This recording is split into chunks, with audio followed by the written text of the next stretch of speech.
Hey guys, this video you're about to see is actually an excerpt from my class Digital Illustration, Coloring Female Characters in Procreate. I have the full course available on Skillshare and Gumroad, and I'll put the links to those in the description below if you'd like to join. I'd love to see you there. This lesson, though, will be all about the lighting scenarios that I think work really well for characters. Feel welcome to use the references provided. If you'd like access to more, though, be sure to join the full course. At the end of this video, I'll share my intro so you can see a little bit of what the class is all about. All right, without further ado, here we go with lighting for characters.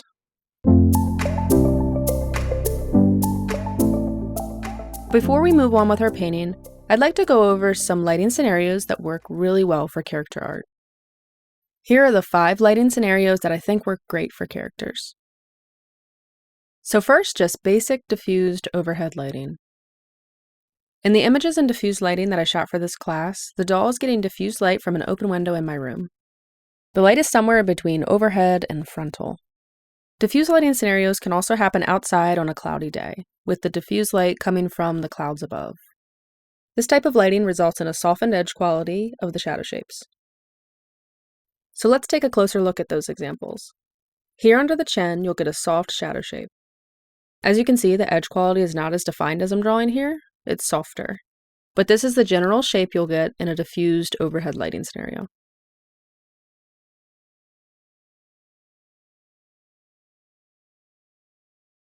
For the nose, you'll get this sort of shape under here.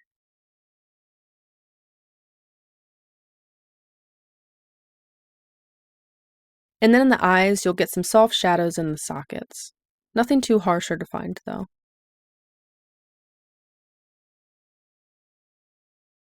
In 3/4 view, you'll get this sort of shape happening on the neck, with the edge fading into light being much softer than how I drew it.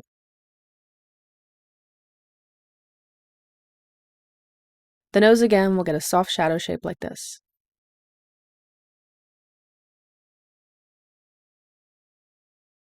And then again, the eye sockets will softly go into shadow. If you squint, you can see some of this stuff a little better. So all the rest of these lighting scenarios that I believe work well for characters will be direct lighting scenarios. Direct lighting examples can be found outside on a cloudless, sunny day, or by using a light bulb with no lampshade. In these direct lighting scenarios, the edges of shadows are more defined than the diffused lighting example. Here in these photos, I actually have 2 light sources though. The main source of light that will inform our light and shadow shapes is the direct light of a light bulb, which I'm moving around her head to different angles. The other secondary source of light is coming through my windows in front of her. This secondary light is a diffused light, to fill in the shadows with color information and to give us more to work with as artists. The secondary window light will help to lighten up the shadows so they're not just dark black. Again though, the main light here that will inform our light and shadow shapes will be the direct light coming from the light bulb. So let's talk about a couple different ways we can angle that light bulb in a way that'll work really nicely for characters. Butterfly lighting.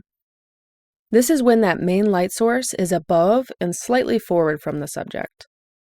This lighting is nice because it results in clear, simple shadow shapes. This simplicity translates really nicely to artwork, and it's one of my favorites to use, especially when characters are in front view. So let's take a closer look at these shapes. The first one I always notice is the triangular shape here on the nose.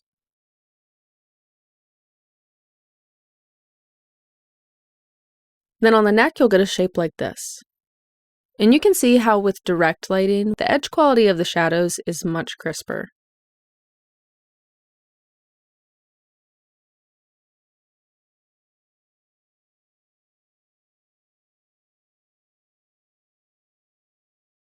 Here in the eye sockets, you'll get a darker tone of shadow.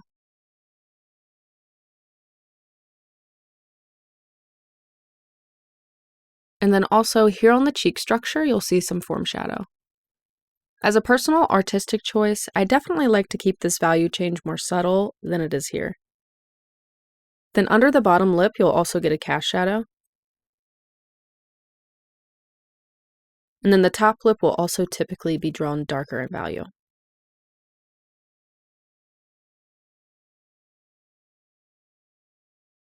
Moving over to the 3/4 view now. Again, the forming cast shadow on the nose will merge to create this sort of triangular shape.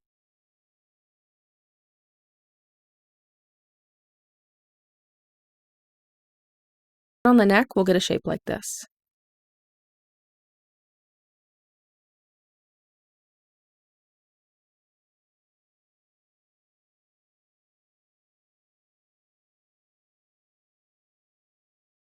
I generally just ignore most of these form shadow shapes here and simplify.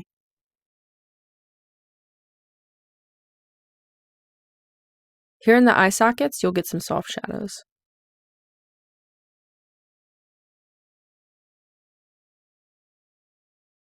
And then here where the face turns from front to side, you'll get a form shadow value change. But I like to simplify this sometimes and often even leave it out depending on the piece. You'll get this shadow shape under the bottom lip again, and the top lip will fall into shadow in a butterfly scenario. So look for these shadow shapes if you're drawing a character being lit with direct light from above. Now let's talk about a loop lighting scenario. This is when the light source is placed above and then pushed a bit to the left or right of the subject.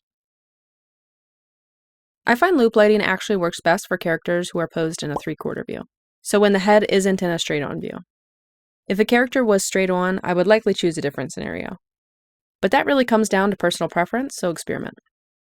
With the subject in 3/4 view, this is actually more specifically referred to as broad loop lighting, with the light side of the face being closer to the viewer than the shadow side. Broad loop lighting is a really simple, clean lighting scenario and works great for characters. So let's take a closer look at these shapes. Here on the nose, you get a loop of shadow. And down here, you get this cast shadow shape onto the neck.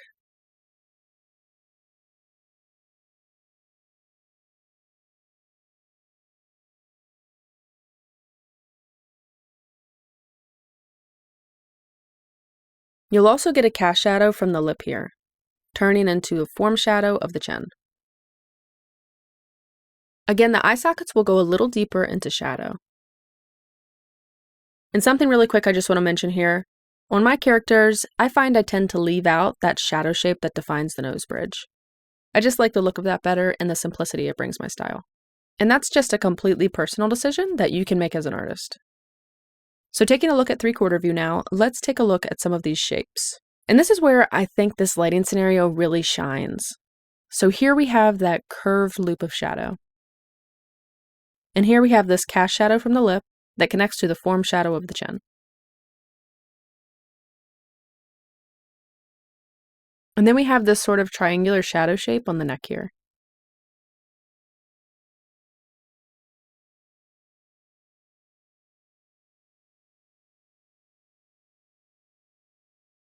Then you can make the eye sockets a bit darker if you wish.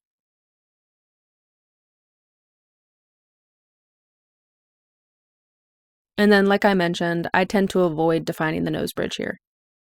So these are the telltale signs of a loop lighting scenario. Moving on, let's take a look at an underlighting scenario. This is when the main light is in front of and below the subject. This is a great scenario for storytelling and can really make your audience wonder what your character is all about. Often in an underlit scenario, the light will be warm in color temperature, so as a result, the shadowed planes will likely be cooler in color temperature. But you can always flip-flop this if your main light is cool in color temperature. The downward-facing planes in this scenario will catch light, which you can see most strongly at the bottom plane of the nose, around the bottom of the jaw and chin, around the eyes, and at the keystone shape between the eyes. Let's take a look at some of these shapes. This time I'll outline the shapes of light since those are clearer to see. So starting in front view, let's begin with this nose here. It's like a rounded triangle shape. I find the edges to be pretty crisp here between light and shadow.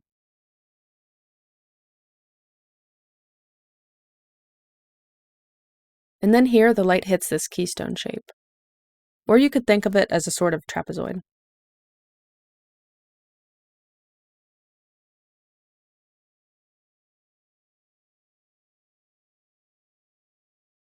Then here around this area of the mouth and chin, you get an overall soft glow. I'll usually paint this with an airbrush.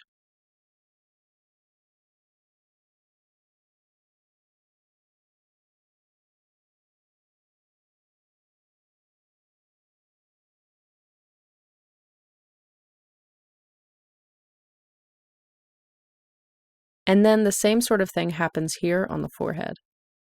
Then what used to get the cast shadow in the butterfly scenario will now get hit with light, as will the top lip and this part of the chin.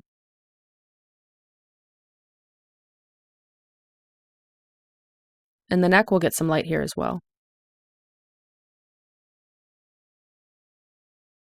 Moving on to 3/4 view, you get these same shapes. This sort of rounded triangle shape for the nose. And then again, you see the keystone shape is lit. And this part of the neck gets a glow, as well as a soft glow around this area. And then this area of the forehead gets softly lit. I tend to leave out the more intricate details when lighting characters, like the lighting on the philtrum. I like to leave out details sometimes for the sake of the bigger lighting statement, so that even if you were to unzoom from your painting, it would still be really readable. So these are the basic shapes you'll want to keep in mind for underlighting. Now let's talk about nosepop lighting. So this is a name I've personally given this lighting scenario because I'm not sure what else to call it. It's not an official name, but I see it all the time in character illustrations, so I wanted to talk about it here. Nosepop lighting occurs when the light is above and slightly behind the subject. In this scenario, only the tip of the nose and top of the forehead and hair receive the main light. This is a good lighting scenario for cute characters because it captures that cute roundness of a button nose. For this scenario, you'll often see subsurface scattering that happens on the nose where the light hits. So often the color will go a little redder around the edge here on some skin tones. So taking a closer look here, you'll get this sort of shape on the nose popping into light. And also the top of the head will receive light. But usually we'll be drawing hair on our characters, so it's a good idea to notice the light and shadow shapes as they're affected by different hairstyles. But first, taking a look here, we can see the shape on the nose. And with some short hairstyles, you'll be able to see this sort of shadow cast on the neck and chest. Some longer hairstyles won't show this though. And then depending on the hairstyle, we can see that the shapes are slightly different up here. So be sure to take note of that when you're painting the light. I've tried to compile a large database of images for you to use as guides. And there are lots of lighting references in there as well. So be sure to download or screenshot some of these and use them in your pieces if you find them helpful.